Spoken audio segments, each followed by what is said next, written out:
তো সন্ধ্যা থেকে বিকেল 5টা থেকে শুরু করে 8টা-9টা পর্যন্ত মেয়ে মানুষের যা রঙিন মেলা চলেছে, এরপরে যাই দাও কাল সকালবেলা আলোচনা হবে। সত্যি সন্ধ্যাবেলা একটা জিনিস যা দেখেছি না, নাম্বারটা জমা করতো মা বছর পালাইছে রে, কি বুঝলে? ও সারা রাত কোরআন হাদিসের কথা কিচ্ছু শুনবে না, খালি মনে মনে হবে নাম্বারটা পেলেই হতো। কার সাথে ছিল বলতেনি? ছত্তারের বড় ভাইয়ের ছেলের সঙ্গে। এই খবর কে রে? হ্যাঁ, ও সে বক্তা ঘোড়ার দিন যা বলেছে বলেছে, ও সব শেষ, ও শুধু মাথায় আছে সন্ধ্যাবেলা যা দেখেছে। আল্লাহর বাস্তে হাত জোড় করে বলছি, যুবকদের পায়ে হাত দিয়ে বলছি, আগামী দিনে দিনী অনুষ্ঠান দিনে লিখে দেবেন যে ভুল করে মা বোনকে রাস্তাতে নামাবেন না।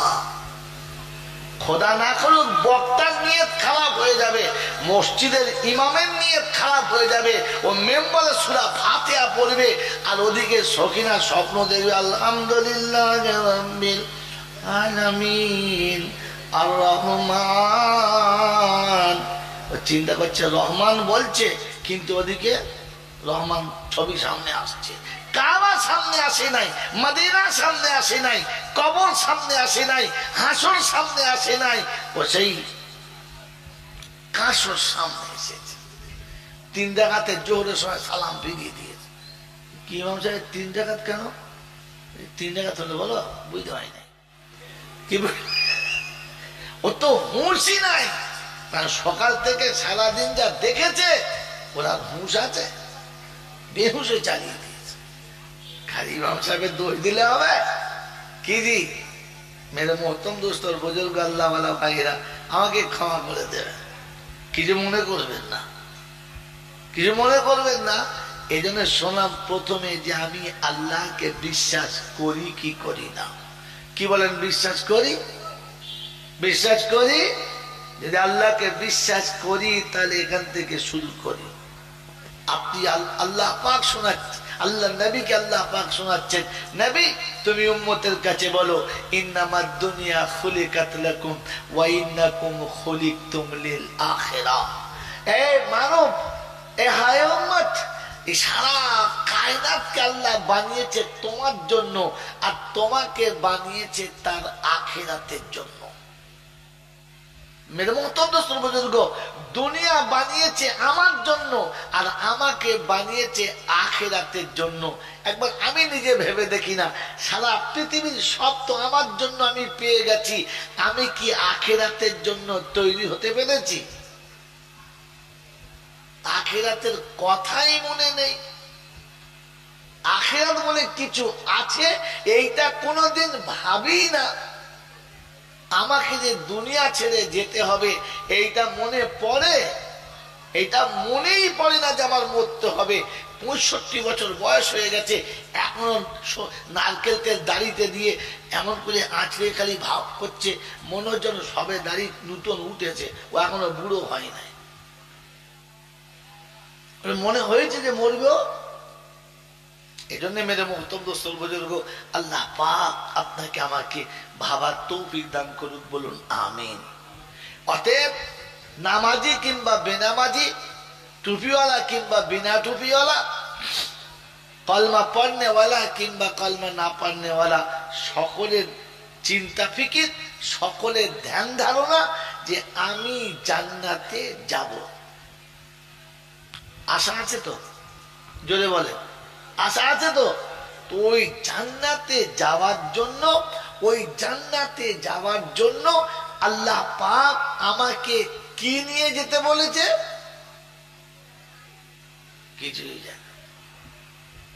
আমরা সকলে জানি ওই জান্নাতের ময়দানে যাবার আগে কবরে আমাকে পাশ হতে হবে, হাসরে পাশ হতে হবে, মিজান ও ফুলসিরাতে আমাকে পাশ হতে হবে। এই 4টে জায়গার গেট পাস হয়ে গেলে জান্নাতে যাবে। মন থাকবেন চাল্লা, মন থাকবেন চাল্লা। তো আল্লাহ পাকের কাছে জিজ্ঞাসা করি, আল্লাহ যাওয়ার তোমার খুব ইচ্ছা, যাওয়ার তোমার খুব ইচ্ছা, কিন্তু আল্লাহ এতগুলো ঝামেলা পার হয়ে কি করে যাই বল দিন? একটা রাস্তা বল, বেশি কিছু পারবো না, আমরা খুব ব্যস্ত মানুষ। এখন তো আলেম ওলামাদেরকে বিশ্বাস করে না। এখানে যা আছে আমি আন্দাজে বলছি, তবে আমার কথাটা ভুল হবে বলে আশা করি না। এখন তো এখানে যত মানুষ আছে তার 3 ভাগ মানুষ মরনা হয়ে গেছে। আলেম ওলামারা যা বলে বলছে রাখতো, ও যা বলেছে বলুক, আমি সব ইউটিউবে দেখেছি। এখন ইউটিউব দেখে দেখে আর মোবাইল দেখে দেখে এরা সব বিখ্যাত বিখ্যাত পণ্ডিত হয়ে গেছে। এখন আর আলেম চায় না, সব ইউটিউবের উপরে পাগল হয়ে গেছে। আচ্ছা, বেশি করে ইউটিউবে যা দেখে এরা তাই বিশ্বাস করে, নেটে যা বলে ওরা তাই বিশ্বাস করে। মৌলবীদের কথা মানে না। কি সত্য বলছে মিছু বলতে? এখন সব নেট দেখে নিয়েছে। নেট দেখে দেখে হানাফি ছিল ফালাজি হয়ে গেছে, ফালাজি ছিল বাবাজি হয়ে গেছে, দাঁড়িয়ে পেচ্ছাপ করে সে মৌলবী হয়ে গেছে। কি বলেছে জানেন? আমি নেটে সার্চ করে দেখেছি, এটা চলবে, এইটা চলবে। মানে নেটে ও যেটা দেখেছে ও সেটাই বিশ্বাস। আর কার বলে কেন? বলে দেখেছি এত বড় দাড়ি, এত বড় মৌলবী, এত বড় হাইট, সে মৌলবী তোরা সেখানে পাত্তা পাস? বিখ্যাত মৌলবী মেরে মোহতম দোস্তর বুজুর্গ আল্লাহওয়ালা ভাইরা, তিনি ইউটিউবে বলেছেন, তিনি নেটে বলেছেন, ইনি নেট শুনে মৌলবী হয়ে গেছে।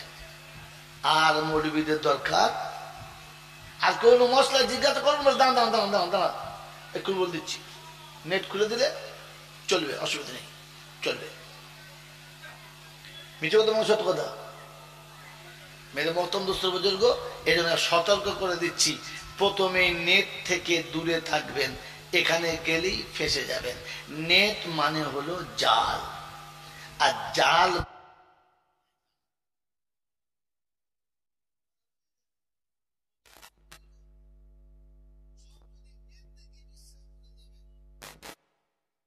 নেট দেখেই পড়িয়ে নিও। মৌলবী ডাক্তার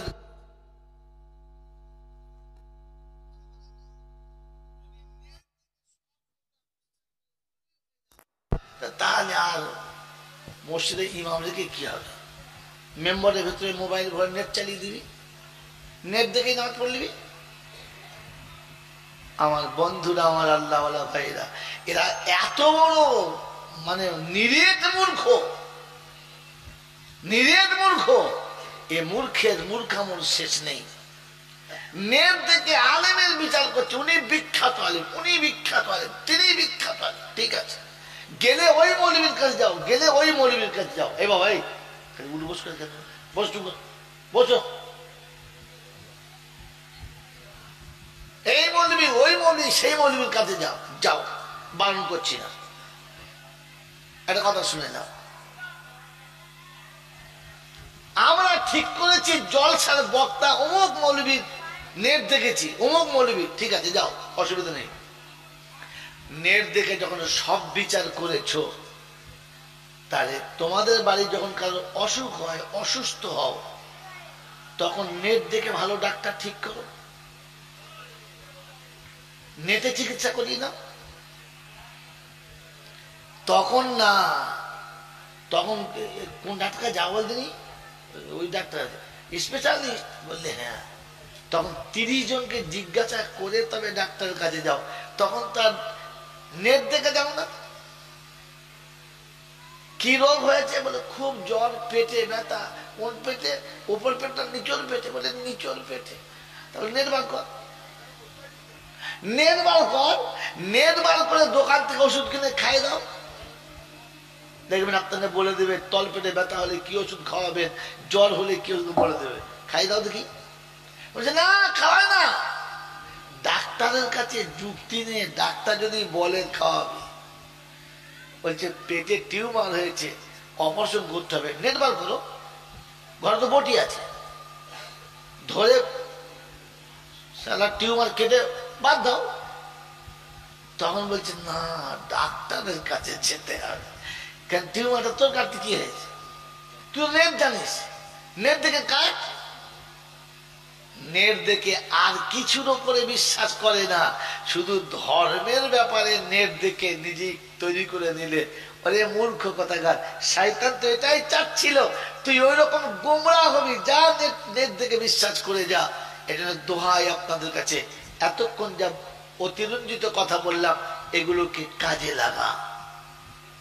আল্লাহ পাকের কাছে জিজ্ঞাসা করেন, আল্লাহ পাকের কাছে জিজ্ঞাসা করেন যে আল্লাহ আমি যদি জাহান্নাম থেকে বাঁচতে চাই আর জাহান্নামে যেতে চাই, তো তাহলে আমার রাস্তাটা সহজ করে বলে দেন, আমি যেন ভুল পথে না যাই।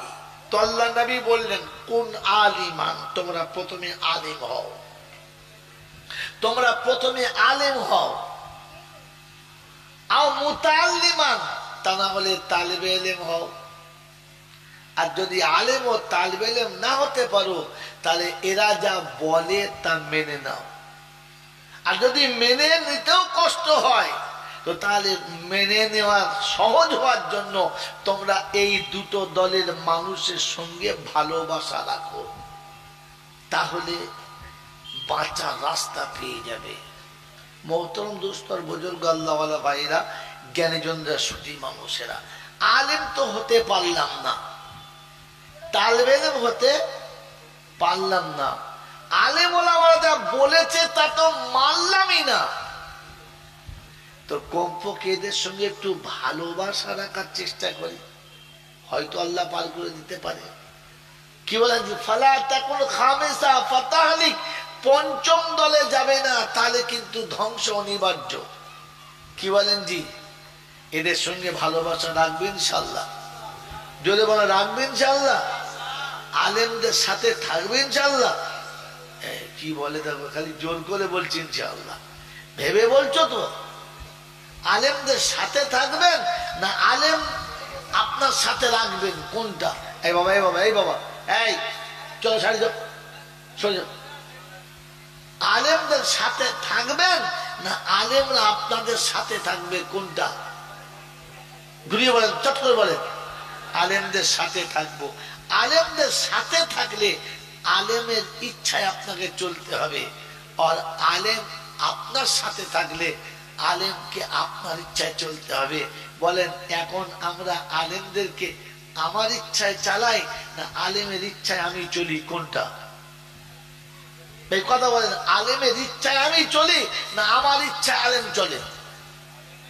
জোরে বলেন, কথা বলেন, চুপচাপ কেন? আলেমদের ইচ্ছার উপরে আমি চলি না আলেমরা আমাদের ইচ্ছায় চলে, কোনটা? আলেমরা আমাদের ইচ্ছায় চলে। এই জন্য দেখবেন মৌলচাপদের দাড়ি ছোট হয়ে গেছে, ওরা দেখছে আর খানিক বাদে ছেঁটে দিলেই হয়।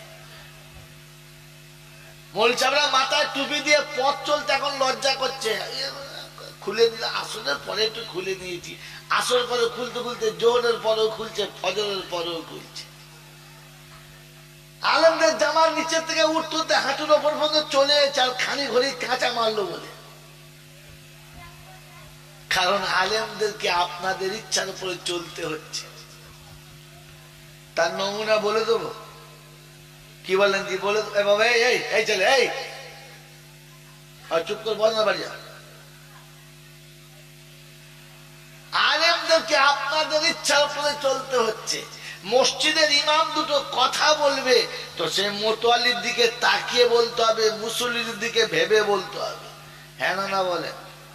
যদি কোন মুসল্লির গায়ে লেগে যায়, তাহলে সালা নেমে আয়, তারপর তোর ব্যবস্থা করছি, তোর ভাত তুলে তবে ছাড়বো, হ্যাঁ না বলেন? সমাজের কোন আলেম কথা বলবে, মিলাদে কথা বলবে, তো বাড়িওয়ালার দিকে তাকিয়ে বলতে হবে। জলসার বক্তা বক্তৃতা করবে, তো সভাপতির দিকে তাকিয়ে বলতে হবে। যা বলতে বলবে ওটা বলতে হবে, তার বাইরে বলা যাবে না। হুজুর, আপনি তো হুজুরের দলের না, হুজুর তো আপনার দলে। কথা বলতে পারেন না আমার বাবাজিরা, সোনারা, লালেরা? এতে সমাজ অধঃপতনে যাবে, এতে জাতি ধ্বংসের পথে যাবে।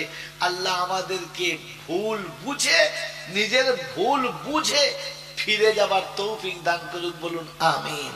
যতক্ষণ মানুষ তার নিজের ভুল বুঝতে পারবে না ততক্ষণ তার দ্বারায় তওবা করা সম্ভব না। তওবা করা, যদি বলেন তওবা করা সম্ভব না। এই জন্য বলা হয়েছে বেদাতীদের মুশরিকদের মরণের সময় কলমা নসিব হবে না, ওদের তওবাও কবুল হবে না।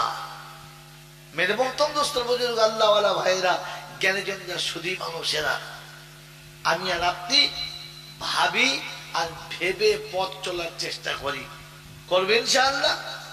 মানুষ ভুল না বুঝতে পারলে তওবা করে না, তার একটা ছোট্ট নমুনা বলে নেই, এখান থেকেই শুরু করি, আর ব্যাকের দিকে যাব না, অনেকটা লম্বা হয়ে যাবে। আর এমনিতে আমি আজকে মানসিক একটু চাপে আছি। তোর নাম নিয়ে দেন না ফ্যানটা। এ বাবা, এই বাবা, এই বাবা, তুই এখানে বসে মোবাইল দেখছিস, তোর কপালে কষ্ট রে, এটা নামিয়ে দে, তুই নামিয়ে দে, হাওয়াটা এত নেবো না, হাওয়াটা ঘুরিয়ে আপনার দিকে, আপনার দিকে নামান নামান নামান নামান নামান নামান নামান বস থাক। মোহতরম দোস্তের বুজুর্গ শুনে নেন, প্রথমে একটা গল্প শুনে নেন, আর গল্পটাকে জীবনে সেটিং করেন। আপনার আমার ধারণা এই জামানায়, এই যুগে, এই ঝড়ঝামালায় কত দিন ধর্মের কথা ঠিক মানা যাবে না। ও মোলচাওয়ালা বলছে বটে ঠিকই, কিন্তু মানা সম্ভব না। বন্ধু, ওয়াকিয়াটা মনে রেখে দিই, ভুল কি করে বুঝতে হয়। আমাদের দেশে একজন বাদশাহ চলে গেছে, তার নাম সবাই জানে, সম্রাট শাহজাহান। নাম জানি না, জানেন কি জানি আমার সকলে তো। সম্রাট শাহজাহানের প্রথম দুটো পুত্র একেবারে মাতাল, লম্পট, একেবারে সমাজে নেওয়ার মতো নয়। তৃতীয় নম্বর পুত্রটা হলো খুবই সুন্দর, সুশ্রী, মেধা শক্তি ভালো, খুব বুদ্ধিমান, খুব জ্ঞানী। এই ছেলেটি বাপের খুব পিয়ারা। সম্রাট শাহজাহান দেখলেন এইটাকে আমার আখিরাতের সম্পদ হিসেবে তুলে রাখতে হবে। কথা মনে রাখবেন, আমি ব্যাকে আসবো, কোরআন হাদিস শোনাবার সময় এখান থেকে এসে। সম্রাট শাহজাহান তার ওই বুদ্ধিমান ছেলেটাকে, খুব জ্ঞানী এবং বিজ্ঞ সন্তানটাকে আখিরাতের সম্পদ হিসেবে তিনি সাইড করলেন, আর তুলে নিয়ে মক্তবে মসজিদের ইমাম সাহেবের কাছে হাতে তুলে দিয়ে বললেন, একে হাফেজে কোরআন বানাবেন এই ছেলেটিকে। তিনি হাফেজে কোরআন বানাতে দিলেন। এখান থেকে নোকতা ব্যাক নেন। তিনি সম্রাট, তিনি রাজ্য চালান, দেশ তার হাতে। তিনি তার বুদ্ধিমান এবং জ্ঞানী ছেলেটাকে কোথায় দিয়েছেন? মাদ্রাসায়, আখিরাতে রাস্তায়, যেটা তার ভবিষ্যতের কাজে লাগবে। মেরে মোহতরম দোস্ত বুজুর্গ, আপনার আমার নমুনা ভালো ছেলেটি, যার ছেলেটার বুদ্ধি ভালো, কোথায় পড়বে? ইংলিশ মিডিয়ামে। কোথায় পড়বে? মিশনে। কোথায় পড়বে? বড় বড় বড়, এসব জায়গায় পড়বে। মাদ্রাসায় কোনটা যাবে? পাগলাটা, তোতলাটা, মানে ধাক্কা খাওয়া মাল, চোরটা, ছেঁচরটা, যেটা লোকের গোটা দেশের আম বাগান, জাম বাগান, মানে কলা বাগান দুনিয়াতে চলে গেছে। কি করবি তোর আম সবাই দিয়ে? শয়তানটা মাদ্রাসা দিয়ে, হ্যাঁ না বলে? এ হলো ইমানদারের নমুনা আর ইমান না থাকার নমুনা। সম্রাট শাহজাহান বাচ্চাকে মাদ্রাসায় দিলেন, যেটা সব থেকে বুদ্ধি বেশি, সব থেকে মেধা ক্ষমতা বেশি, এবং যে ছেলেটি খুব ভদ্র। মাত্র 9 বছর বয়সে, 7 বছর বয়সে বাচ্চাটি হাফেজে কোরআন হয়ে গেছে। যেদিন শেষ সবক শুনিয়েছে, শেষ করে বাড়ি এসে আব্বাকে শোনাচ্ছেন, আসসালামু আলাইকুম, আসসালামু আলাইকুম ওয়া রাহমাতুল্লাহি ওয়া বারাকাতুহু। আব্বা, আজকে সবক শেষ করে চলে এসেছি, আমি পাক্কা মোকাম্মাল কোরআন হিফজ করে নিয়েছি। বাপ খুশিতে বকবক, বুকে জড়িয়ে ধরে কপালে চুমো খেয়ে খুব আদর করেছে, আর করে বলছে, শোনো এই খবরটা তোমার দাদুজিকে শুনিয়ে এসো। তখন সম্রাট ছিলেন জাহাঙ্গীর। শাহজাহানের আব্বার নাম কি? জাহাঙ্গীর। তখন সম্রাট শাহজাহান সম্রাট হন নাই, তিনি হব সম্রাট, যুব সম্রাট। কথা বুঝেছে বাবাজি? জাহাঙ্গীরের পরে তিনি হবেন। এই খবরটা বাপের কাছে দিতে বলল।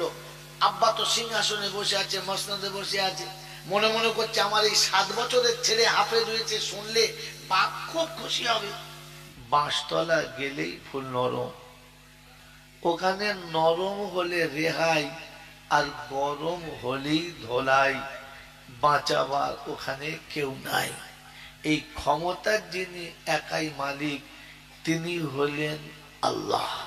তার দরবারে কানা খোঁড়া সাদা কালো, দেশি বিদেশি আমাদের ওদের, এ দলের ও দলের, হাফেজ সাহেব, মোল সাহেব, পীর সাহেব, ফকির সাহেব, ডাক্তার মাস্টার, শিক্ষিত মূর্খ, ধনী গরিব, চাষা ভুষো, কানা কুঁজো, অচল সচল, দুর্বল আর সবল, মরলে সব কটাই একদল।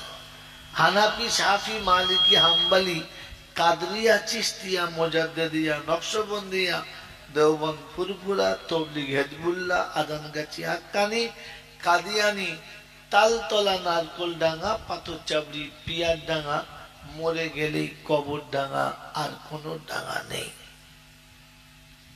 তখন সব একটা ডাঙ্গা, সেটা হলো কবর ডাঙ্গা। হিন্দু, মুসলমান, জৈন, খ্রিস্টান, বেঈমান কিংবা নাফরমান, মরলে সব সমান সমান। তখন সকলের একটাই নাম, সেটা হচ্ছে লাশ।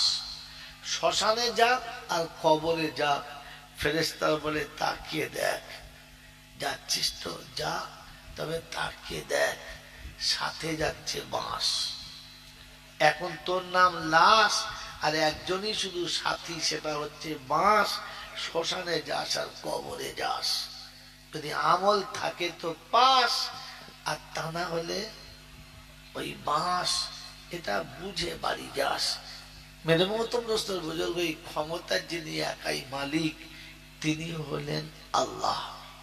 ঠিক তারপরই শত কোটি দরুদ ও সালাম বর্ষিত হোক আমার আপনার নবী, দোজাহানের বাদশাহ, তাজদারে মদিনা, সরওয়ারে কায়নাইন, ফখরে দোজাহান, ইমামুল আম্বিয়া, খাতিমুন নবিয়িন, আশিকুল আরিফিন, শফিয়ে মুজনবিন, আনিসুল গরিবিন, আশিকুল মুরাদিন, রহমাতাল লিল আলামিন, জনাবে মুহাম্মদুর রাসূলুল্লাহ সাল্লাল্লাহু তাআলা আলাইহি ওয়াসাল্লামের উপরে, সেই সাথে আল্লাহর অফুরন্ত রহমত ওয়াজাচিত হয়ে বর্ষিত হোক তার সকল নেক বান্দা ও বান্দীদের উপরে। সকলে বলি আল্লাহুম্মা আমিন। মোহতরম দোস্তর বুজুর্গ, অনেক কষ্ট করে, অনেকটা ত্যাগ করে, অনেক তিতিক্ষার পরে এমন একটা জায়গাতে আমি আপনি এসেছি। শুধু আসাটাই উদ্দেশ্য, না কিছু নিয়ে যাওয়া উদ্দেশ্য? কোনটা? নিয়ে যাওয়া। নিয়ে যেতে গেলে পাত্রের দরকার।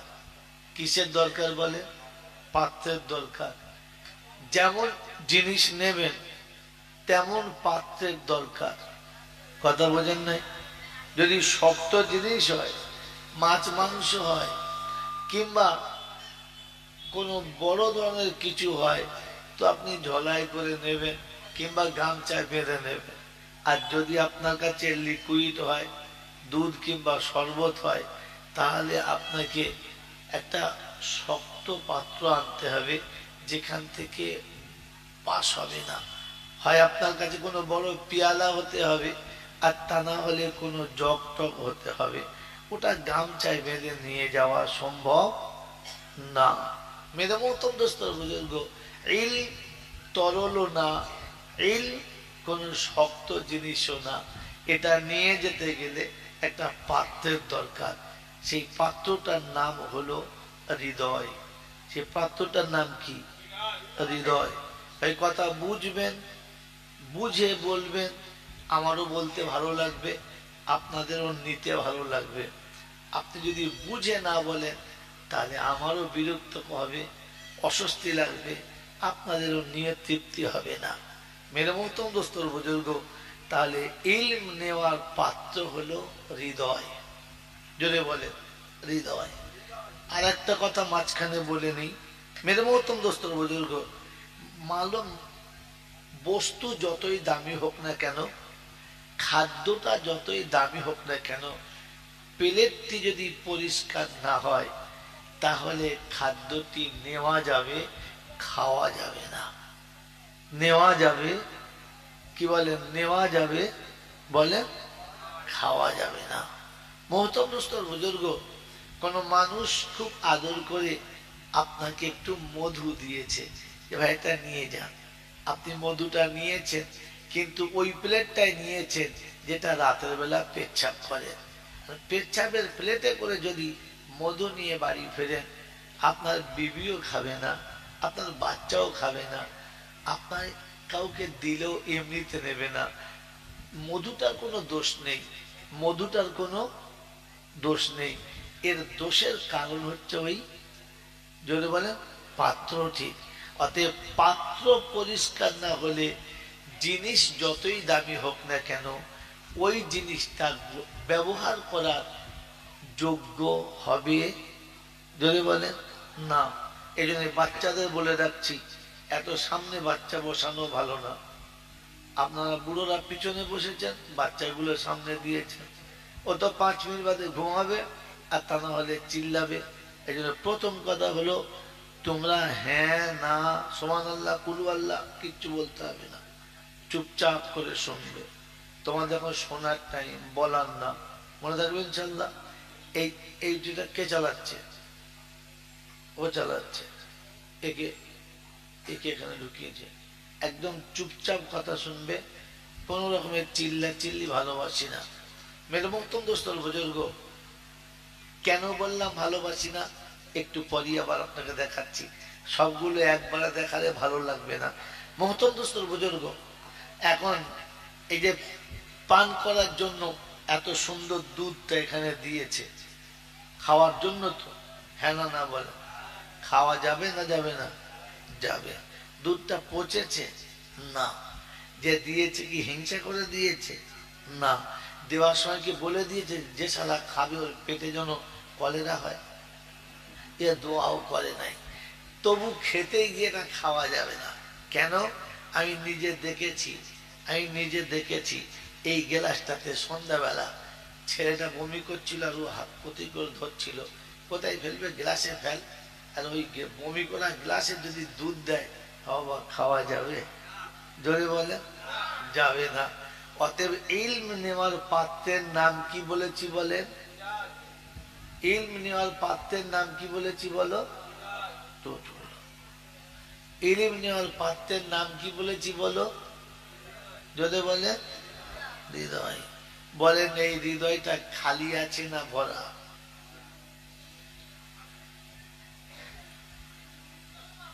এখানে কে কে ঢুকে আছে? এর ভিতরে কে কে ঢুকে আছে? এর ভিতরে প্রথম ঢুকে আছে বিবি বাচ্চার ভালোবাসা। দ্বিতীয় ঢুকে আছে পৃথিবীর রঙিন যত রকমের যা কিছু আছে। তৃতীয় ঢুকে কে আছে? মিথ্যা। আর কে ঢুকে আছে? সুদ। আর কে ঢুকে আছে বলো? নাফরমানি। আর কে ঢুকে আছে বলো এর ভিতরে? সুন্নতের যত রকমের খেলাফ আমল। এই আবর্জনাতে ভর্তি দিলটাতে বক্তা যত ভালো করে কোরআন হাদিস বলুক, ওখানে হয়তো ঢুকবে, কাজে লাগবে না। কাজে লাগবে? যদি বলে না। বলেন আল্লাহ আছে, এটা আমরা সবাই জানি, হ্যাঁ না না বলে? সব জায়গায় আছে না কোন এক জায়গায় আছে? যদি বলে সব জায়গায়। অতএব আমি যেখানেই থাকি, আমার সাথে কেউ না থাকলে কে আছে? আল্লাহ আছে। এটা বিশ্বাস। ভাই কথা আগে বলেছি, বুঝবেন, বুঝে তবে হ্যাঁ না বলবেন। তো আল্লাহ যে আমার কাছে আছে, আল্লাহ আমার কাছে আছে, আমি দেখতে পাই বা না পাই, এটা কার কার বিশ্বাস? হাত তোলেন, বয়ান শুরু হবে। বিশ্বাস আছে? নামাতে বলি নাই, তুলতে বলেছে। বিশ্বাস আছে ভেতরে বাইরে সবার? সত্যি বিশ্বাস আছে না শুধু হাত তুলে শেষ? জোরে বলে। মেরে মোহতম দোস্তর বুজুর্গ, সাথে 9-10 বছরের ছেলে আছে, আমার সঙ্গে 9-10 বছরের ছেলে আছে, আর আমার সেই 19 থেকে 22 বছর পর্যন্ত কলেজের সেই যে গার্লফ্রেন্ড, হঠাৎ তার সঙ্গে দেখা হয়েছে, আর সে দেখে আমাকে আবেগ ভরা আলিঙ্গনের জন্য 2 হাত ফুলে ছুটে আসছে, আমাকে জড়িয়ে ধরবে, আমার কপালে একটা কিস দেবে। আমার পাশে আমার একটা ছেলে, মাত্র 9 বছরের ছেলে দাঁড়িয়ে আছে। কি বলেন, আপনার লজ্জা লাগবে? হ্যাঁ না না? সত্যি সত্যি লাগবে? সত্যি লাগবে? এটা যদি মনে হয় 9 বছরের নাবালক শিশু দেখলে যদি লজ্জা লাগে, তো আপনি কি করে একটা অপর ব্যক্তির বিবিকে কিংবা তার কন্যাকে গলা জড়িয়ে ধরে পার্কে গিয়ে বসেন? মনে হয় না যে আমার আল্লাহ আমার সামনে আছে?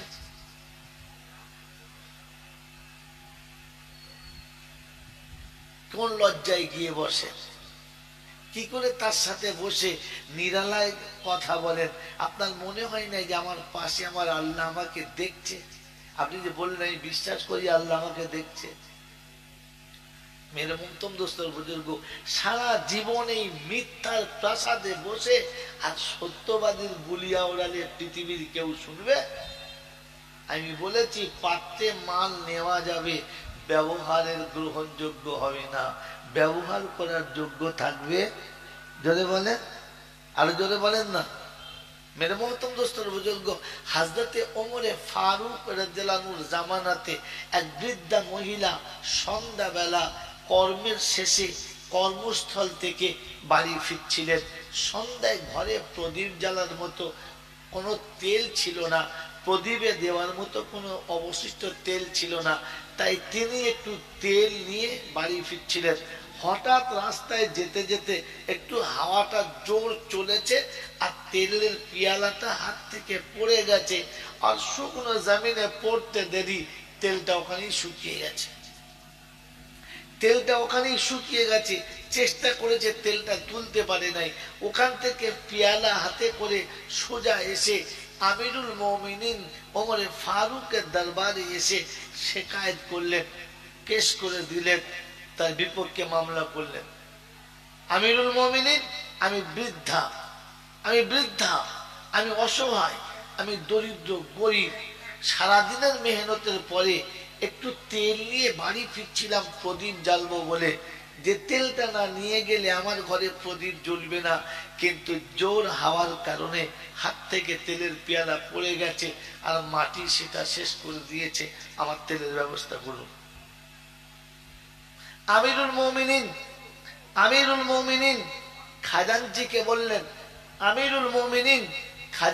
বললেন, বুড়ি মায়ের তেলের পেয়ালাটা নিয়ে নাও, আর গনিমতের মাল থেকে যতটা তেল ওনার চলে গেছে অতটা তেলের ব্যবস্থা করে দাও। খাজানজি তেলের পেয়ালা নিয়ে যাবে, তো বৃদ্ধা মহিলা বলছেন, আমিরুল মুমিনিন, আপনি কোথা থেকে তেলটা দিচ্ছেন? কোথাকার তেল? বললেন গনিমতের মাল, অসহায় মুসলমানদের জন্য, দরিদ্র এবং বিপদগামী, কষ্টে পড়ে থাকা, পিছিয়ে পড়ে থাকা মুসলমানদের জন্য যে গনিমতের মাল জমা করা আছে ওখান থেকে আপনাকে দেওয়া হবে। উনি বললেন, আমিরুল মুমিনিন, আপনাকে একটা কথা বলবো। বলে কি? বলে এই তেলের হিসাব দিতে আমি পারবো না, কার তেল, কেন দিয়েছে, কি জন্য দিয়েছে আমি জানি না, অতএব গনিমতের মালের তেল আপনি আমাকে দেবেন না, কাল কিয়ামতের ময়দানে গনিমতের মালের হিসাব দিতে আমি পারবো না, আর ওই ঝামেলায় আমি পড়তে চাচ্ছি না। আপনি আমার তেলটা আমাকে ফেরত দিন না, আপনি কেন ওই গনিমতের মাল আমাকে দিচ্ছেন? মেরে মোহতম দোস্তর বুজুর্গ, গনিমতের মাল সরকার যেটা সদিচ্ছায় দিচ্ছেন তিনি এই ভয় খাচ্ছেন যে কিয়ামতের ময়দানে মালের হিসাব দিতে আমি পারবো না, অতএব আপনি দিতে চাইলেও আমি এই তেলটা দিতে পারলাম না।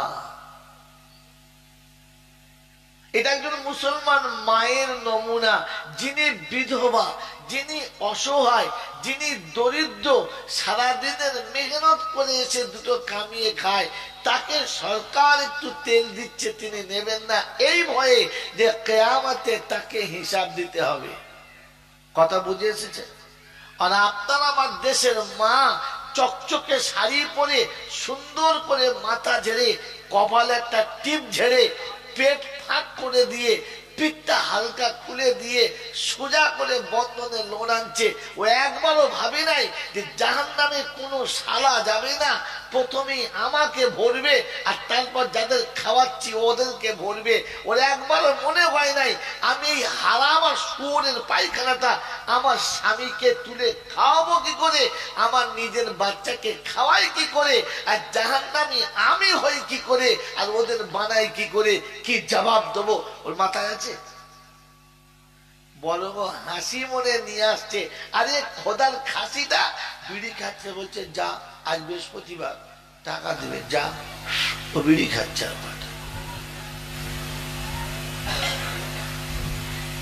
পাগলে হাসি। আমার বাবাজির, আমার সোনার চাঁদ বন্ধুরা,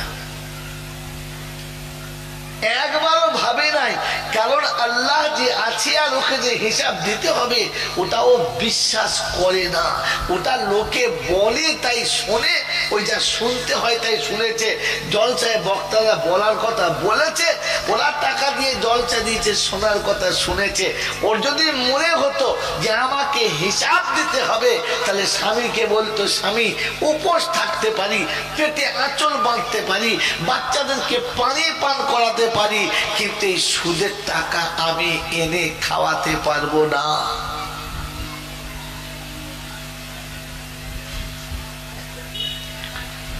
আদৌ মুসলমান কিনা জানি না।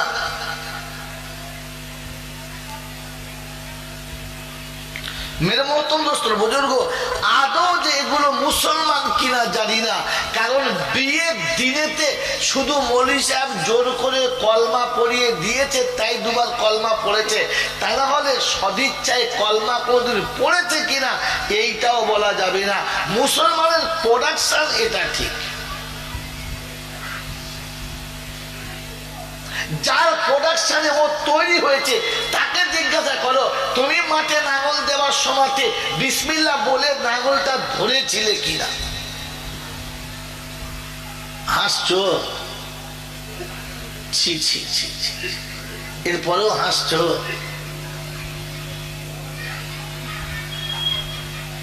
মেরে মহতরম দোস্তর বুজুর্গ, না যেখানে বীজতলা ছিল সেখানে বিসমিল্লাহ ছিল না, আর বীজ যেখানে তৈরি হয়েছে সেখানেও বিসমিল্লাহ ছিল না, আর বীজ তুলে যে জমিনে পুঁতেছে সেখানেও ছিল না।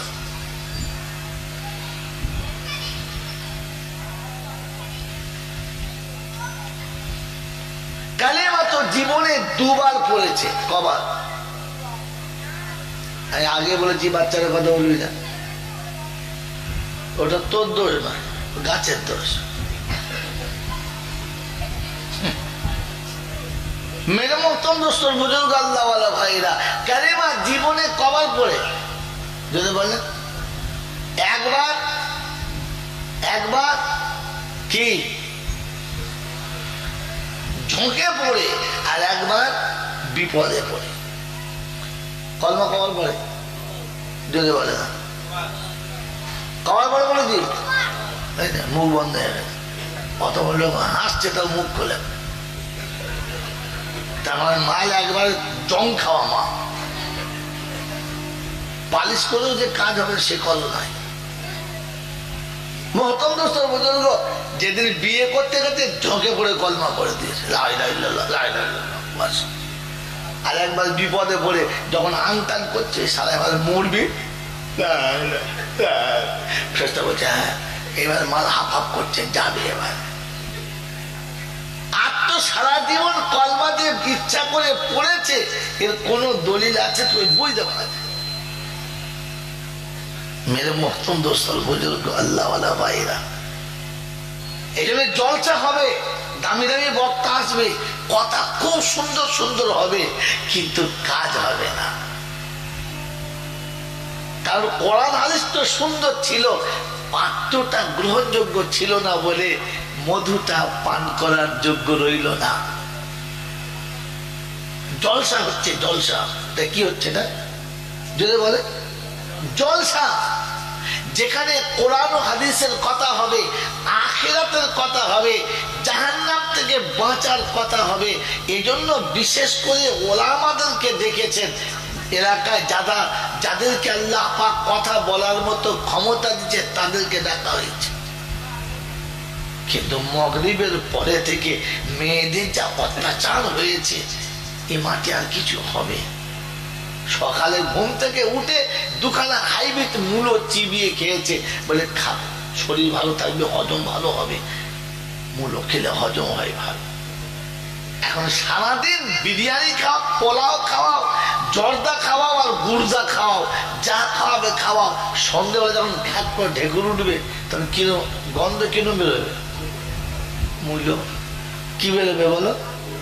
তো সন্ধ্যা থেকে বিকেল 5টা থেকে শুরু করে 8টা-9টা পর্যন্ত মেয়ে মানুষের যা রঙিন মেলা চলেছে, এরপরে যাই দাও কাল সকালবেলা আলোচনা হবে। সত্যি সন্ধ্যাবেলা একটা জিনিস দেখেছি না, নাম্বারটা জমা করতো পালাইছে রে, কি বুঝলে? ও সারা রাত কোরআন হাদিসের কথা কিচ্ছু শুনবে না, খালি মনে মনে হবে নাম্বারটা পেলেই হতো। কার সাথে ছিল বলতেনি? ছত্তারের বড় ভাইয়ের ছেলের সঙ্গে। এই খবর কে রে? হ্যাঁ, ও সে বক্তা ঘোড়ার দিন যা বলেছে বলেছে, ও সব শেষ, ও শুধু মাথায় আছে সন্ধ্যাবেলা যা দেখেছে। আল্লাহর বাস্তে হাত জোড় করে বলছি, যুবকদের পায়ে হাত দিয়ে বলছি, আগামী দিনে অনুষ্ঠান দিনে লিখে দেবেন যে ভুল করে মা বোনকে রাস্তাতে নামাবেন না। খোদা না করুক বক্তার নিয়ত খারাপ হয়ে যাবে, মসজিদের ইমামের নিয়ত খারাপ হয়ে যাবে, ও মেম্বারে সূরা ফাতিহা পড়বে আর ওদিকে সকিনা স্বপ্ন দেখবে আলহামদুলিল্লাহ রাব্বিল আলামিন আর রহমান। ও চিন্তা করছে রহমান বলছে, কিন্তু ওদিকে রহমান ছবি সামনে আসছে, কাবা সামনে আসে নাই, মদিনা সামনে আসে নাই, কবর সামনে আসে নাই, হাসর সামনে আসে নাই, ও সেই কাসর সামনে এসেছে। 3 রাকাতে জোহরের সময় সালাম ফিরিয়ে দিয়েছে। কি ইমাম সাহেব 3 রাকাত কেন? 3 রাকাত হলে বলো, বুঝতে হয় নাই, কি ও তো হুঁশই নাই। সকাল থেকে সারাদিন যা দেখেছে ওরা হুঁশ আছে, বেহুশে চালিয়ে দিয়েছে। খালি ইমাম সাহেবের দোষ দিলে হবে কি? জি মেরে মোহতম দোস্তর বুজুর্গ আল্লাহ ওয়ালা ভাইরা, আমাকে ক্ষমা করে দেবে, কিছু মনে করবেন না, কিছু মনে করবেন না। এই জন্য শোনাম প্রথমে যে আমি আল্লাহকে বিশ্বাস করি কি করি না। কি বলেন? বিশ্বাস করি, বিশ্বাস করি। যদি আল্লাহকে বিশ্বাস করি তাহলে এখান থেকে শুরু করি। আপনি আল্লাহ পাক শোনাচ্ছেন, আল্লাহ নবীকে আল্লাহ পাক শোনাচ্ছেন, নবী তুমি উম্মতের কাছে বলো, ইন্নামাদ দুনিয়া খুলিকাত লাকুম ওয়া ইন্নাকুম খুলিকতুম লিল আখিরাহ। এই মানব, এই হায় উম্মত, এই সারা কায়নাতকে আল্লাহ বানিয়েছে তোমার জন্য, আর তোমাকে বানিয়েছে তার আখিরাতের জন্য। মেরে মোহতরম দোস্ত বুজুর্গ, দুনিয়া বানিয়েছে আমার জন্য আর আমাকে বানিয়েছে আখিরাতের জন্য। একবার আমি নিজে ভেবে দেখি না, সারা পৃথিবীর সব তো আমার জন্য আমি পেয়ে গেছি, আমি কি আখিরাতের জন্য তৈরি হতে পেরেছি? আখিরাতের কথাই মনে নেই। আখিরাত বলে কিছু আছে এইটা কোনোদিন ভাবি না। আমাকে যে দুনিয়া ছেড়ে যেতে হবে এইটা মনে পড়ে? এইটা মনেই পড়ে না যে আমার মরতে হবে। 65 বছর বয়স হয়ে গেছে, এখনো নারকেল তেল দাড়িতে দিয়ে এমন করে আঁচড়ে খালি ভাব করছে, মনে হচ্ছে যেন সবে দাড়ি নতুন উঠেছে, ও এখনো বুড়ো হয় নাই। মনে হয়েছে যে মরবেও। এই জন্য মেরে মোহতম দোস্তর বুজুর্গ, আল্লাহ পাক আপনাকে আমাকে ভাবার তৌফিক দান করুক, বলুন আমিন।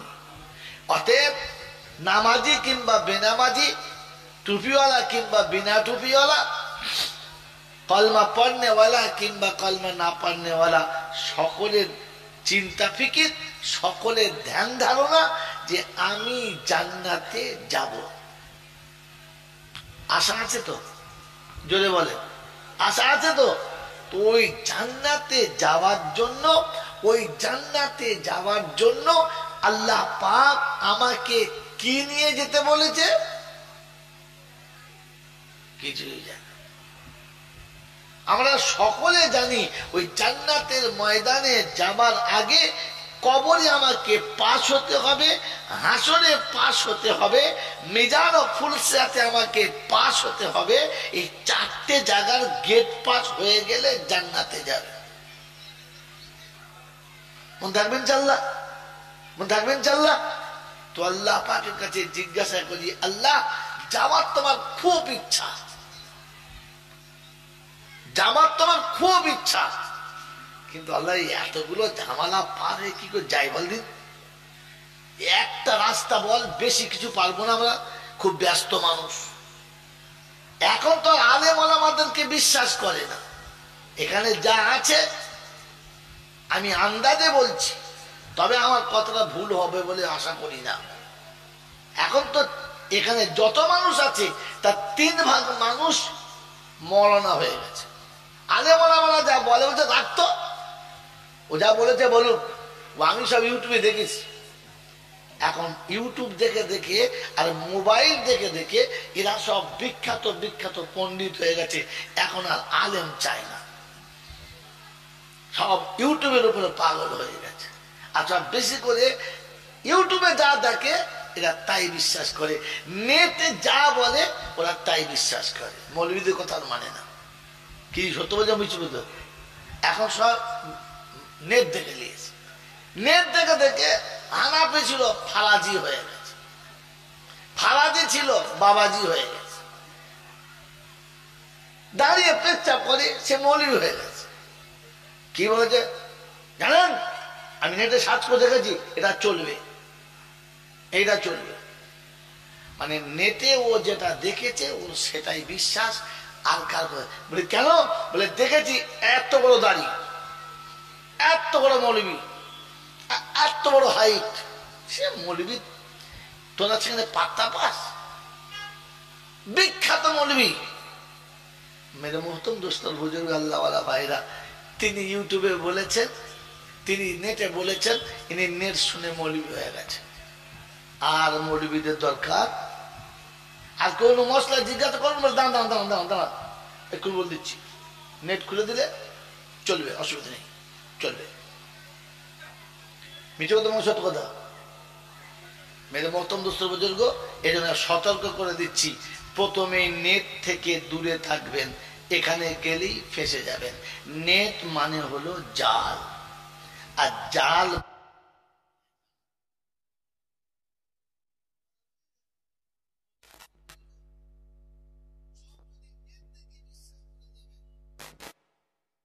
নেট দেখেই পড়িয়ে নিও। মৌলবী ডাক্তার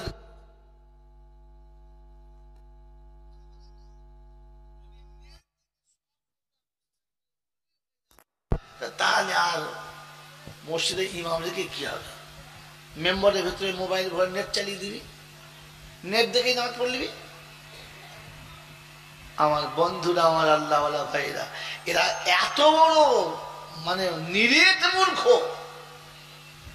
নিরেট মূর্খ। এ মূর্খের মূর্খামুর শেষ নেই।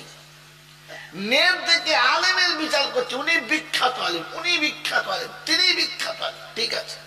গেলে ওই মৌলবীর কাছে যাও, গেলে ওই মৌলবীর কাছে যাও। এই বাবা, এই উঠে বস করে কেন? বসো বসো, এই মৌলবী ওই মৌলবী সেই মৌলবীর কাছে যাও, যাও, বারণ করছি না। একটা কথা শুনে নাও, আমরা ঠিক করেছি জলসার বক্তা অমুক মৌলবীর নেট দেখেছি, অমুক মৌলবী, ঠিক আছে যাও, অসুবিধা নেই। নেট দেখে যখন সব বিচার করেছো, তাহলে তোমাদের বাড়ি যখন কারো অসুখ হয়, অসুস্থ হও, তখন নেট দেখে ভালো ডাক্তার ঠিক করো। নেটে চিকিৎসা করি না তখন না, তখন কোন ডাক্তার যাও বলতেনি, ওই ডাক্তার স্পেশালিস্ট বললে হ্যাঁ, তখন 30 জনকে জিজ্ঞাসা করে তবে ডাক্তারের কাছে যাও, তখন তার নেট দেখে যাও না। কি রোগ হয়েছে বলে খুব জ্বর, পেটে ব্যথা, কোন পেটে, উপর পেটটা নিচল পেটে, বলে নিচল পেটে, তাহলে নেট বার কর, নেট বার কর, নেট বার করে দোকান থেকে ওষুধ কিনে খাই দাও, দেখবেন আপনাকে বলে দেবে তল পেটে ব্যথা হলে কি ওষুধ খাওয়াবেন, জ্বর হলে কি ওষুধ বলে দেবে, খাই দাও দেখি। বলছে না খাওয়ায় না, ডাক্তারের কাছে যুক্তি নেই, ডাক্তার যদি বলেন খাওয়াবে, বলছে পেটে টিউমার হয়েছে অপারেশন করতে হবে, নেট বার করো, ঘরে তো বটি আছে, ধরে সালা টিউমার কেটে বাদ দাও। তখন বলছে না ডাক্তারের কাছে যেতে হবে, কেন টিউমারটা তোর কাটতে কি হয়েছে, তুই নেট জানিস, নেট দেখে কাট।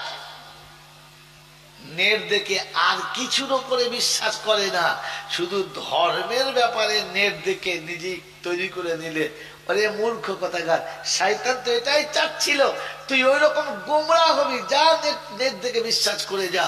এটা দোহাই আপনাদের কাছে, এতক্ষণ যা অতিরঞ্জিত কথা বললাম এগুলোকে কাজে লাগা।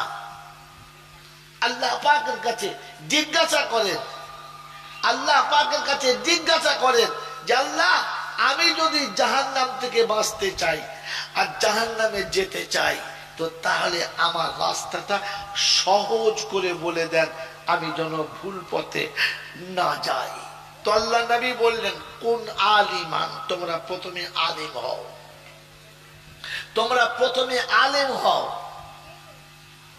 আও মুতাআল্লিমান, তা না হলে তালিবে ইলম হও। আর যদি আলেম ও তালিবে ইলম না হতে পারো, তাহলে এরা যা বলে তা মেনে নাও। আর যদি মেনে নিতেও কষ্ট হয়, তো তাহলে মেনে নেওয়া সহজ হওয়ার জন্য তোমরা এই দুটো দলের মানুষের সঙ্গে ভালোবাসা রাখো, তাহলে বাঁচার রাস্তা পেয়ে যাবে। মোহতরম দোস্তর বুজুর্গ আল্লাহওয়ালা ভাইরা, জ্ঞানীজনরা, সুধী মানুষেরা, আলেম তো হতে পারলাম না, তালিবে ইলম হতে পারলাম না, আলেম ওলামারা যা বলেছে তা তো মানলামই না, তো কমপক্ষে এদের সঙ্গে একটু ভালোবাসা রাখার চেষ্টা করি, হয়তো আল্লাহ পার করে দিতে পারে। কি বলেন যে ফালা তাকুন খামিসা ফাতাহলিক, পঞ্চম দলে যাবে না, তাহলে কিন্তু ধ্বংস অনিবার্য। কি বলেন জি, এদের সঙ্গে ভালোবাসা রাখবেন ইনশাআল্লাহ, জোরে বলে রাখবেন ইনশাআল্লাহ, আলেমদের সাথে থাকবেন ইনশাআল্লাহ। কি বলে দেখো, খালি জোর করে বলছি ইনশাআল্লাহ, ভেবে বলছো তো? আলেমদের সাথে থাকবেন না আলেম আপনার সাথে রাখবেন, কোনটা? এই বাবা, এই বাবা, এই বাবা, এই চলো সারি যাও, সরে যাও। আলেমদের সাথে থাকবেন না আলেমরা আপনাদের সাথে থাকবে, কোনটা? ঘুরিয়ে বলেন, চট করে বলেন। আলেমদের সাথে থাকবো। আলেমদের সাথে থাকলে আলেমের ইচ্ছায় আপনাকে চলতে হবে, আর আলেম আপনার সাথে থাকলে আলেমকে আপনার ইচ্ছায় চলতে হবে। বলেন এখন আমরা আলেমদেরকে আমার ইচ্ছায় চালাই না আলেমের ইচ্ছায় আমি চলি, কোনটা? এই কথা বলেন, আলেমের ইচ্ছায় আমি চলি না আমার ইচ্ছায় আলেম চলে? জোরে বলেন, কথা বলেন, চুপচাপ কেন? আলেমদের ইচ্ছার উপরে আমি চলি না আলেমরা আমাদের ইচ্ছায় চলে, কোনটা? আলেমরা আমাদের ইচ্ছায় চলে। এই জন্য দেখবেন মৌলচাপদের দাড়ি ছোট হয়ে গেছে, ওরা দেখছে আর খানিক বাদে ছেঁটে দিলেই হয়। মৌলচাপরা মাথায় টুপি দিয়ে পথ চলতে এখন লজ্জা করছে, খুলে নিলে আসরের পরে একটু খুলে নিয়েছি, আসর পরে খুলতে খুলতে জোহরের পরেও খুলছে, ফজরের পরেও খুলছে। আলেমদের জামার নিচে থেকে উঠতে হাঁটুর ওপর পর্যন্ত চলে চার খানি ঘড়ি কাঁচা মারলো বলে। কারণ আলেমদেরকে আপনাদের ইচ্ছার উপরে চলতে হচ্ছে। তার নমুনা বলে দেবো, কি বলেন? কি বলে বাবা? এই চলে, এই চুপ করে বল না, বাড়ি যা। আলেমদেরকে আপনাদের ইচ্ছার উপরে চলতে হচ্ছে। মসজিদের ইমাম দুটো কথা বলবে তো সে মোতোয়ালির দিকে তাকিয়ে বলতে হবে, মুসল্লির দিকে ভেবে বলতে হবে। হ্যাঁ না বলে?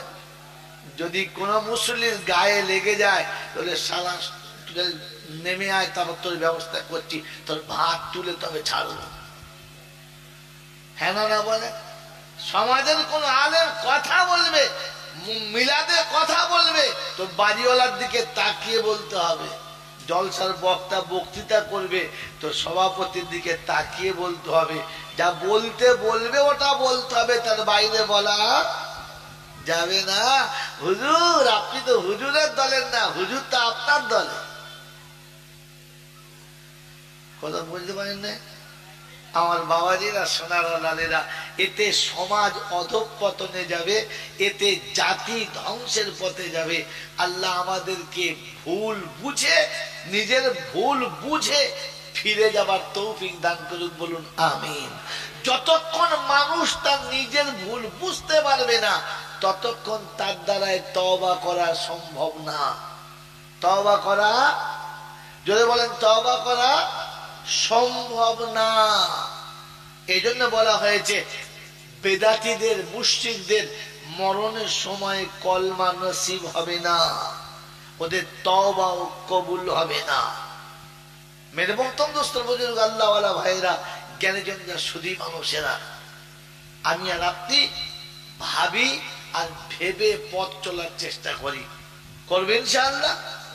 মানুষ ভুল না বুঝতে পারলে তওবা করে না, তার একটা ছোট্ট নমুনা বলে নেই, এখান থেকেই শুরু করি, আর ব্যাকের দিকে যাব না, অনেকটা লম্বা হয়ে যাবে। আর এমনিতে আমি আজকে মানসিক একটু চাপে আছি। তোর নাম নিয়ে দেন না ফ্যানটা। এ বাবা, এই বাবা, এই বাবা, তুই এখানে বসে মোবাইল দেখছিস, তোর কপালে কষ্ট রে। এটা নামিয়ে দে, তুই নামিয়ে দে, হাওয়াটা এত নেবো না, হাওয়াটা ঘুরি দে আপনার দিকে, আপনার দিকে ঘুরি। হ্যাঁ, নামান নামান নামান নামান নামান নামান নামান, বস থাক। মহতরম দোস্তর বুজুর্গ, শুনে নেন, প্রথমে একটা গল্প শুনে নেন, আর গল্পটাকে জীবনে সেটিং করেন। আপনার আমার ধারণা এই জামানায়, এই যুগে, এই ঝড়ঝামালায় অত দিন ধর্মের কথা ঠিক মানা যাবে না। ও মোলচাওয়ালা বলছে বটে ঠিকই, কিন্তু মানা সম্ভব না। বন্ধু, ওয়াকিয়াটা মনে রেখে দিই, ভুল কি করে বুঝতে হয়। আমাদের দেশে একজন বাদশাহ চলে গেছে, তার নাম সবাই জানে, সম্রাট শাহজাহান। নাম জানি না, জানে না কি জানি আমরা সকলে তো। সম্রাট শাহজাহানের প্রথম দুটো পুত্র একেবারে মাতাল, লম্পট, একেবারে সমাজে নেওয়ার মতো নয়। তৃতীয় নম্বর পুত্রটা হলো খুবই সুন্দর, সুশ্রী, মেধাশক্তি ভালো, খুব বুদ্ধিমান, খুব জ্ঞানী। এই ছেলেটি বাপের খুব পিয়ারা। সম্রাট শাহজাহান দেখলেন এইটাকে আমার আখিরাতের সম্পদ হিসেবে তুলে রাখতে হবে। কথা মনে রাখবেন, আমি ব্যাকে আসবো, কোরআন হাদিস শোনাবার সময় এখান থেকে এসে। সম্রাট শাহজাহান তার ওই বুদ্ধিমান ছেলেটাকে, খুব জ্ঞানী এবং বিজ্ঞ সন্তানটাকে আখিরাতের সম্পদ হিসেবে তিনি সাইড করলেন, আর তুলে নিয়ে মক্তবে মসজিদের ইমাম সাহেবের কাছে হাতে তুলে দিয়ে বললেন, একে হাফেজে কোরআন বানাবেন এই ছেলেটিকে। তিনি হাফেজে কোরআন বানাতে দিলেন। এখান থেকে নোকতা ব্যাক নেন। তিনি সম্রাট, তিনি রাজ্য চালান, দেশ তার হাতে। তিনি তার বুদ্ধিমান এবং জ্ঞানী ছেলেটাকে কোথায় দিয়েছেন? মাদ্রাসায়, আখিরাতের রাস্তায়, যেটা তার ভবিষ্যতের কাজে লাগবে। মেরে মহতম দোস্তর বুজুর্গ, আপনার আমার নমুনা, ভালো ছেলেটি, যার ছেলেটার বুদ্ধি ভালো, কোথায় পড়বে? ইংলিশ মিডিয়ামে। কোথায় পড়বে? মিশনে।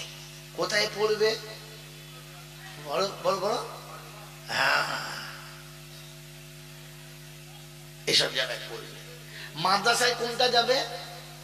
পাগলাটা, তোতলাটা, মানে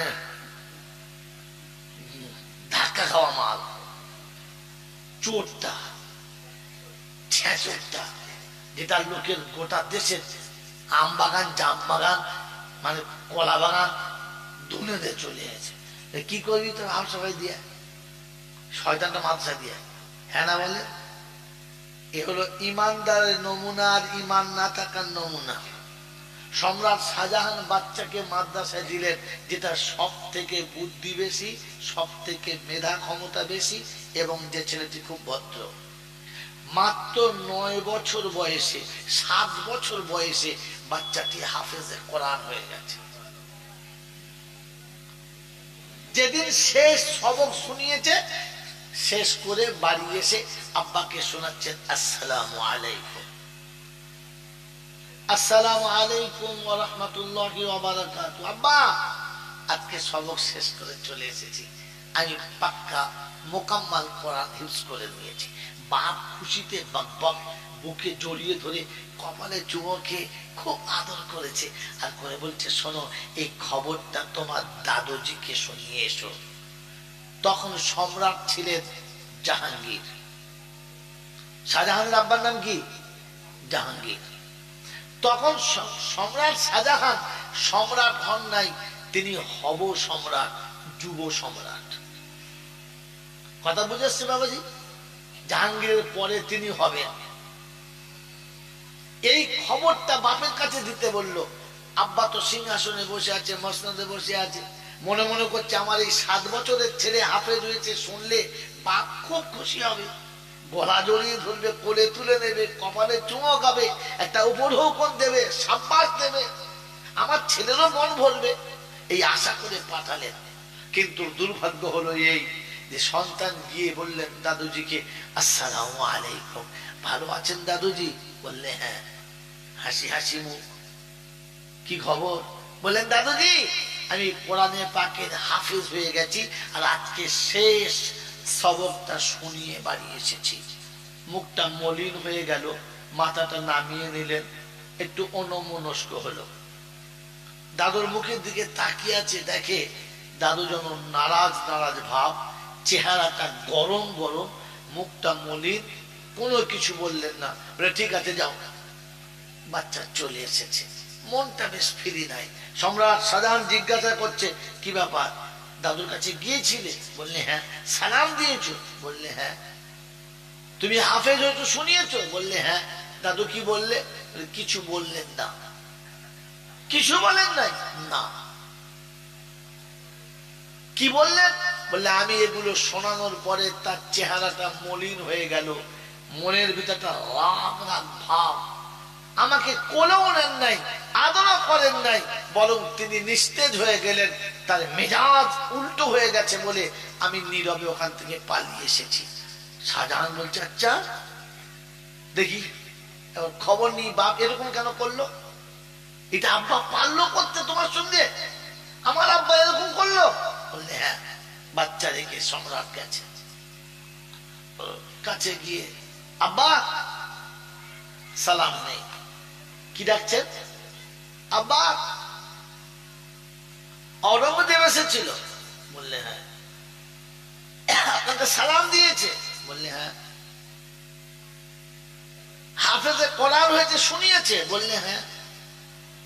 আপনি তাকে কোনো আদর করেন নাই, একটু করে নেন নাই? বললেন না। কেন? বলছে কি করতে নেব? তোমার ছেলে হাফেজে কোরআন হয়েছে, কিয়ামতের মাঠে নূরের তাজটা তোমার মাথায় পড়া হবে, আমার তো আর হবে না। তুমি সেদিন খুশি হবে, আনন্দিত হবে, উপঢৌকনটা তুমি পাবে, আমি তো পাবো না। আমি এমন এক অপদার্থ জন্ম দিয়েছি, আমি এক এমন কুলাঙ্গার জন্ম দিয়েছি যে আমার মাথায় নূরের তাজটা পড়াতে পারলো না। এই কথাটা যখন তিনি বললেন, সম্রাট শাহজাহান একেবারে নিস্তেজ হয়ে গেল, আওয়াজ একদম বন্ধ হয়ে গেল, আর টুকটুক টুকটুক করে নেমে এলেন। কারণ তাকে বহু চেষ্টা করেছে হাফেজে কোরআন করার জন্য, আলেমে দ্বীন করার জন্য, কিন্তু হয় নাই। আজ যখন সে বুঝতে পেরেছে এটা আমার ভুল হয়ে গেছে, তো তিনি বাপের কাছ থেকে মাথাটা নামিয়ে টুকটুক টুকটুক করে ফিরে এসে আউট। 4-5 মাস 6 মাস পরে বাদশাহ জাহাঙ্গীর অসুস্থ হয়ে গেলেন। আর অসুস্থ এতটা হয়ে গেলেন যে শরীরের আর ফিরে আসার মতো, রিকভারি করার মতো কোনো জায়গা পাচ্ছে না। ডাক্তাররা, কবিরাজরা একরকম জবাব দিয়ে দিলেন যে উনি আর ফিরবেন না, অতএব সবার সঙ্গে সাক্ষাৎ করে নেন, কথাবার্তা যা বলার বলে নেন। দেশ জুড়ে মানুষ দলে দলে আসে, দেখা করে, পাশে বসে ভালো মন্দ খবর নেয়, গায়ে মাথায় হাত বুলায়, উপঢৌকন আনে, অসুস্থ মানুষের জন্য সবাই আসে। কিন্তু বাদশাহ জাহাঙ্গীর খুব খেয়াল করে দেখেছে শাহজাহান আসে নাই। একটা সময় তিনি খুব ভেঙে পড়লেন, যদিও একটু সুস্থ ছিল ভিতরে, সেটা অসুস্থ হয়ে গেল। হায় রে নসিব, একমাত্র সন্তান আমার শাহজাহান আজও দেখা করতে এলো না। আমি এইরকম অবস্থায়, দুনিয়ার মানুষ আমাকে প্রতিদিন লাইন দিয়ে দেখা করে যাচ্ছে, আমার কপাল, আমার বাচ্চা আমার দেখা করতে আসে নাই। তারিখ লিখছে, মৃত্যু ঠিক 3 কিংবা 4 দিন আগে সকালবেলা বাদশাহ জাহাঙ্গীর শুয়ে আছেন, খুব ক্লান্ত শরীরে, মন ভাঙা। ওই সময়তে পা পা পা পা করে কাছে গেলেন আর গিয়ে বললেন, আসসালামু আলাইকুম ওয়া রাহমাতুল্লাহি ওয়া বারাকাতুহু। বাদশাহ জাহাঙ্গীর তাকিয়ে দেখলেন শাহজাহান, মুখটা ফিরিয়ে নিলেন, মলিন চেহারাতে মুখটা ফিরিয়ে নিলেন, আর ফিরিয়ে নিয়ে বললেন, এই সময় আর তোমার মুখটা দেখতে আমি চাই না। কারণ এই সময় মারাজুল মৌতের সময় মানুষ যেটা বলে আল্লাহ প্রায় সেটা কবুল করে নেয়। আমার মুখে কোনো খারাপ কিছু বার হয়ে যাক, এটা চাই না, তোমার মুখও দেখতে চাই না, তুমি চলে যাও। সম্রাট হওয়ার শখ আছে তো, মসনদে বসার ইচ্ছা আছে তো, ওটা তুমি এমনিতেই পেয়ে যাবে। আমি তোমাকে বঞ্চিত করব না, আমি খুব তাড়াতাড়ি চলে যাব, গেলেই খালি হয়ে যাবে মসনদ, তুমি বসে যেও। তিনি মনের যত রকমের গ্লানি ছিল, দুঃখ ছিল, সব বলছেন, আর সম্রাট শাহজাহান স্তব্ধ স্ট্যাচুর মতো দাঁড়িয়ে আছেন। সব কথা বলা হয়ে গেছে, মনটা হালকা হয়ে গেছে, ভেতরের কষ্ট দূর হয়ে গেছে। সে সময় শোনাচ্ছেন, আব্বা, আমি যে আপনাকে দেখা করতে আসি নাই, এটা আমার অপরাধ।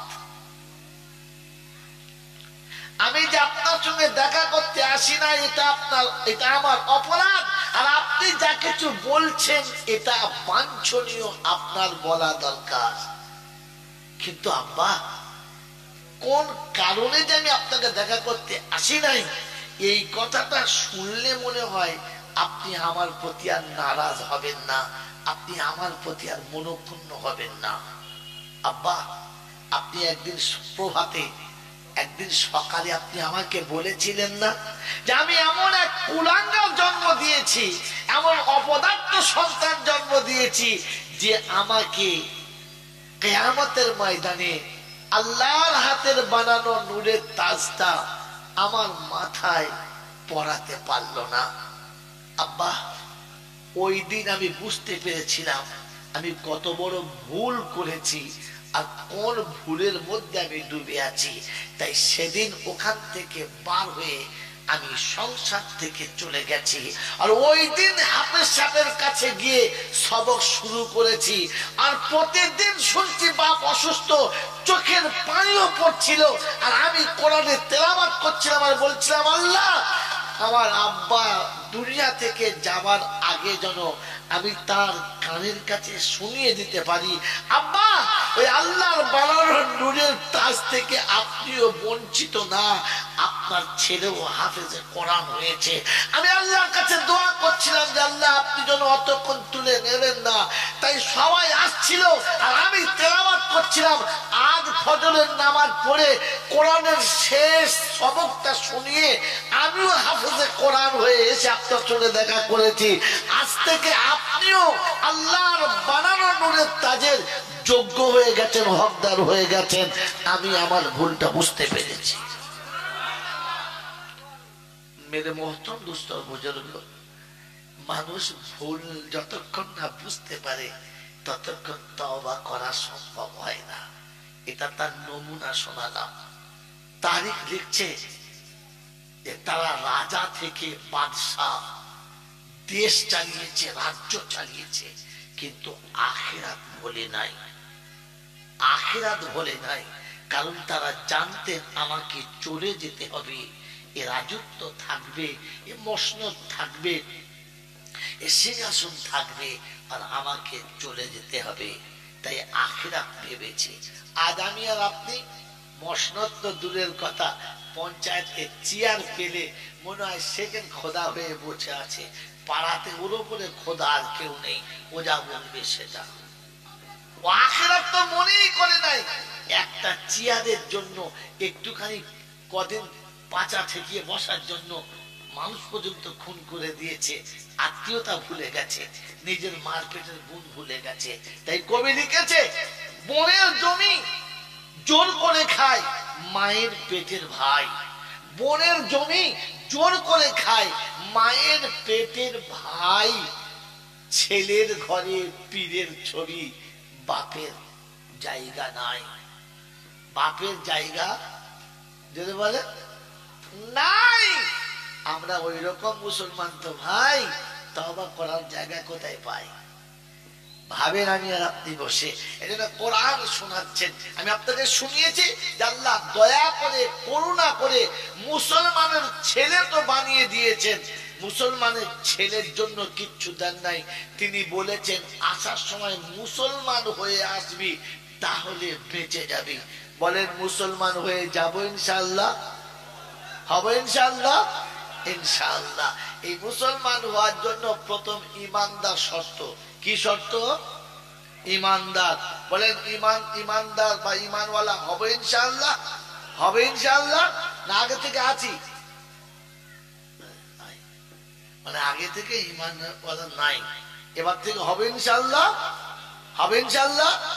কতটা মাপ কাটি? ফাইন আমানু বিমিসলি মা আমানতুম বিহি ফাকাদ ইহতাদা। প্রথম পারার শেষ পৃষ্ঠারে রব্বে জুল জালাল শোনাচ্ছেন, ও বিশ্ববাসী শোনো, ফাইন আমানু বিমিসলি মা আমানতুম বিহি ফাকাদ ইহতাদা। যদি তোমরা ইমানদার হতে চাও, আমার কাছে ইমানের ফসল পেতে চাও, আমার রাসূলের কাছে ইমানের ফসল পেতে চাও, ও মুসলমান তোমাকে শোনাচ্ছি, ফাইন আমানু বিমিসলি মা আমানতুম বিহি ফাকাদ ইহতাদা। তুমি যেদিন ইমানদার হবে, আমাকে বিশ্বাস করে নেবে, আর কারোর উপরে বিশ্বাস রাখা যাবে না। আমাকে যেদিন ভালোবাসবে, কারো ভালোবাসা আমার থেকে বেশি হলে হবে না। আমার ইচ্ছা যখন তোমার ইচ্ছার উপরে জুড়ে যাবে, মান কানা লিল্লাহি কানাল্লাহু লাহু। তুমি যখন আমার হয়ে যাবে, আমি তখন তোমার হয়ে যাব। মুসলমানের ছেলে, ঈমান যদি আনতে হয় আমার হাবিবের সাহাবাদের মতো ঈমান আনো। ওটা হলো হিদায়াতের মাপকাঠি। যেদিন কালমা পড়ে নিয়েছে, শাহাদাতের কালমা পড়ে নিয়েছে, আর শুনিয়ে দিচ্ছে আশহাদু আল্লা ইলাহা ইল্লাল্লাহু ওয়া আশহাদু আন্না মুহাম্মাদান আবদুহু ওয়া রাসূলুহু।